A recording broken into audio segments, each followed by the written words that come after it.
So I tracked down one of the folks who makes these things, this guy in Mali, just outside of Bamako, and I asked him, how come you're making fractal fences? Because nobody else is.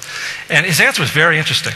He said, well, if I lived in the jungle, I would only use the long rows of straw because they're very quick and they're very cheap. Doesn't take much time, doesn't take much straw. He said, but wind and dust goes through pretty easily. Now, the tight rows up at the very top, they really hold out the wind and dust, but it takes a lot of time and it takes a lot of straw because they're really tight. Now, he said, we know from experience that the farther up from the ground you go, the stronger the wind blows, right? It's just like a cost-benefit analysis.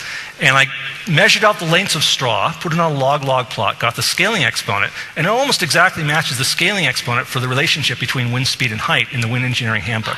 So these guys are right on target for a practical use of scaling technology. The most complex example of an algorithmic approach to fractals that I found was actually not in geometry. It was in a symbolic code. And this was Bamana sand divination. And the same divination system is found all over Africa.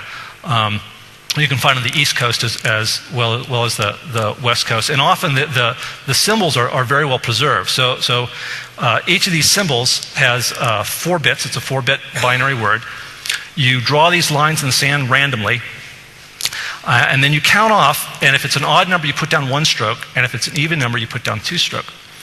And they did this very rapidly, and I couldn't understand where they were getting, they only did the randomness 4 times. I couldn't understand where they were getting the other 12 symbols. And they wouldn't tell me. They said, no, I can't tell you about this. I said, well, look, I'll pay you. You can be my teacher, and I'll come each day and pay you. He said, it's not a matter of money. This is a religious matter. And finally, out of desperation, I said, well, let me explain George Cantor in 1877. And I started explaining, why I was there in Africa. And they got very excited when they saw the Cantor set. And one of them said, come here, I think I can help you out here. And so he took me through the initiation ritual for a Bamana priest. And of course, I was only interested in the math, so the whole time he kept shaking his head going, I didn't learn it this way. But I had to sleep with a kola nut next to my bed, buried in sand, and give 7 coins to 7 lepers, and so on. And finally, he revealed the truth of the matter. And it turns out it's a pseudo-random number generator. They're using deterministic chaos. When you have a 4-bit symbol, you then put it together with another one sideways. So even plus odd gives you odd. Odd plus even gives you odd. Even plus even gives you even. Odd plus odd gives you even. So it's addition modulo 2, just like in the parity bit check on your computer. And then you take this symbol and you put it back in, so it's a self-generating diversity of symbols. They're truly using a kind of deterministic chaos in doing this. Now, because it's a binary code, you can actually implement this in hardware. What a fantastic teaching tool that should be in African engineering schools. And the most interesting thing I found out about it was historical. In the 12th century, Hugo of Santillana brought it from Islamic mystics into Spain. And there it entered into the alchemy community as geomancy, the divination through the earth. This is a geomantic chart drawn by for King Richard II in 1390. Leibniz, the German mathematician, talked about geomancy in his dissertation called De Combinatoria. And he said, well, instead of using 1 stroke and 2 strokes, let's use a 1 and a 0. And we can count by powers of 2, right? 1s and 0s, the binary code. George Boole took Leibniz's binary code and created Boolean algebra, and John von Neumann took Boolean algebra and created the digital computer. So all these little PDAs and laptops, every digital circuit in the world, started in Africa. And I know Brian Eno says there's not enough African in computers, but I don't think there's enough African history in Brian Eno.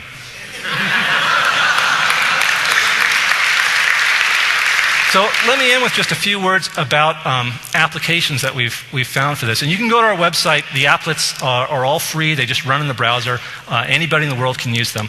The National Science Foundation's Broadening Participation in Computing program recently awarded us a grant to make a programmable version of these design tools. So hopefully in 3 years, anybody will be able to go on the web and create their own simulations of their own artifacts. But we focused in the US on African American students as well as Native American and Latino. We found statistically significant improvement with children using this software in their mathematics class in comparison with a control group that did not have the software. So it's really very successful teaching children that they have a heritage that's about mathematics, that it's not just about singing and dancing. We've started a pilot program in Ghana. We got a small seed grant just to see if folks would be willing to work with us on this. We're very excited about the future possibilities for that. We've also been working in design. I didn't put his name up here. My colleague Kerry in Kenya has come up with this great idea for using fractal structure for postal address in villages that have fractal structures. Because if you try to impose a grid structure postal system on a fractal village, it doesn't quite fit. Bernard Tschumi at Columbia University has been interested in using this in a design for a Museum of African Art. David Hughes at Ohio State University has written a primer on Afrocentric architecture, in which he's used some of these fractal structures. And finally, I just wanted to point out that this idea of self-organization, as we heard earlier, it's in the brain. It's in it's in Google's search engine. Actually, the reason Google was such a success is because they were the first ones to take advantage of the self-organizing properties of the web. It's in ecological sustainability. It's in the developmental power of entrepreneurship, the ethical power of democracy. It's also in some bad things. Self-organization is why the AIDS virus is spreading so fast. And if you don't think that capitalism, which is self-organizing, can have destructive effects, you haven't opened your eyes enough. So we need to think about, as was spoken earlier, the traditional African methods for doing self-organization. These are robust algorithms. These are ways of doing self-organization, of doing entrepreneurship that are gentle, that are egalitarian. So if we want to find a better way of doing that kind of work, we need look only no farther than Africa to find these robust self-organizing algorithms. Thank you.